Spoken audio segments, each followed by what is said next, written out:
ଓଡ଼ିଶାରେ ପ୍ରତିବର୍ଷ ମରୁଡ଼ି ଆଉ ବନ୍ୟା ଆସୁଥିଲା। ମହାନଦୀ ଛତିଶଗଡ଼ରୁ ବାହାରି ଓଡ଼ିଶା ଦେଇ ବଙ୍ଗାଳ ଖାଡ଼ିରେ ପଡ଼ିଛି। ମହାନଦୀର ଲମ୍ବ ପ୍ରାୟ ହେଉଛି 885 କିଲୋମିଟର। 1900 ମସିହାରୁ ନେଇକରି ଭାରତ ସ୍ୱାଧୀନତା ହେବା ପର୍ଯ୍ୟନ୍ତ ପ୍ରାୟ 50 ବର୍ଷ ଓଡ଼ିଶାରେ ପ୍ରତିବର୍ଷ ବନ୍ୟା ବାତ୍ୟାରେ ଲୋକମାନେ ହଇରାଣ ହେଉଥିଲେ ଏବଂ ମୃତ୍ୟୁବରଣ ବି କରୁଥିଲେ।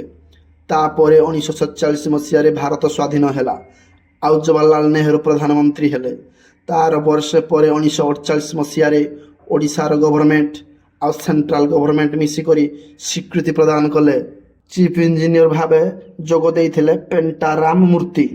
ପ୍ରଥମେ ଇଞ୍ଜିନିୟର ମାନେ କହିଲେ ଯେ ନଦୀକି କେମିତି ଡାଇଭର୍ଟ କରିବା। ପ୍ରଥମେ ସାଇଡରୁ କାଟିକରି ଚ୍ୟାନେଲ ପକାଇ ନଦୀକୁ ଡାଇଭର୍ଟ କରାଗଲା। ତାପରେ ଶ୍ରମିକମାନେ କାମ କରିବା ଆରମ୍ଭ କରିଦେଲେ। ପ୍ରାୟ 20,000 ଶ୍ରମିକ ଡ୍ୟାମର ନିର୍ମାଣରେ ଲାଗି ପଡ଼ିଲେ। ସିମେଣ୍ଟର କାମ 1950 ମସିହାରେ ଆରମ୍ଭ କରାଗଲା।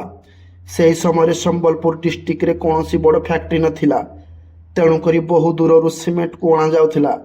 ପ୍ରତ୍ୟେକ ଥର କଂକ୍ରିଟର କ୍ୟୁ ଟେଷ୍ଟ କରାଯାଉଥିଲା, ଯେମିତିକି କଂକ୍ରିଟ ମଜବୁତ ହେବ। ହୀରାକୁଦ ଡ୍ୟାମରେ ପ୍ରାୟ 64 ସୁଲଟେସ୍ ଗେଟ୍ ତିଆରି କରାଗଲା। ପ୍ରତ୍ୟେକ ଗେଟ୍ ଷ୍ଟିଲ୍ ଷ୍ଟ୍ରକ୍ଚରରେ ତିଆରି କରାଗଲା ଆଉ ଗେଟ୍ର ହାଇଟ୍ ପ୍ରାୟ 30 ଫୁଟରୁ ଅଧିକ କରାଗଲା। ପ୍ରତ୍ୟେକ ଗେଟ୍ ଲଗେଇଲା ପରେ ତାର ୱାଟର ଟେଷ୍ଟିଂ କରାଗଲା, ଯେମିତିକି ସେଥିରେ ପାଣି ଲିକେଜ ନ ହେବ, ନହେଲେ ସେ ଭବିଷ୍ୟତରେ ଡ୍ୟାମକୁ କ୍ଷତି ପହଞ୍ଚାଇ ପାରେ। କିନ୍ତୁ ଡ୍ୟାମ କେବଳ ବନ୍ୟା କଣ୍ଟ୍ରୋଲ ପାଇଁ ନଥିଲା। ପ୍ରଧାନମନ୍ତ୍ରୀ ନେହେରୁଙ୍କ ଚିନ୍ତାଧାରା ହୀରାକୁଦ ଡ୍ୟାମରୁ କେମିତି ଇଲେକ୍ଟ୍ରିସିଟି ତିଆରି କରିବ, ତା ପାଇଁ ସେ ଚିନ୍ତା କରିଥିଲେ। କାରଣ ଦେଶ ପାଇଁ ସେତେବେଳେ ଇଲେକ୍ଟ୍ରିସିଟିର ବହୁଳ ମାତ୍ରାରେ ଆବଶ୍ୟକ ଥିଲା। ତାପରେ ଡ୍ୟାମର ଦୁଇ ପାର୍ଶ୍ୱରେ ଦୁଇଟା ପାୱାର ହାଉସ୍ ତିଆରି କରାଗଲା। 1955 ମସିହାରୁ 56 ମସିହା ପର୍ଯ୍ୟନ୍ତ ପ୍ରାୟ ବର୍ଷେ ପର୍ଯ୍ୟନ୍ତ ଟେଷ୍ଟିଂ କରାଗଲା। ଗଭର୍ଣ୍ଣମେଣ୍ଟର ରେକର୍ଡ ଅନୁସାରେ ପ୍ରାୟ 22,000 ପରିବାରକୁ ଅନ୍ୟ ଜାଗାକୁ ସ୍ଥାନାନ୍ତରଣ କରାଗଲା। ହୀରାକୁଦ ଡ୍ୟାମରୁ ଦୁଇଟି ମୁଖ୍ୟ କେନାଲ ବାହାର କରାଗଲା।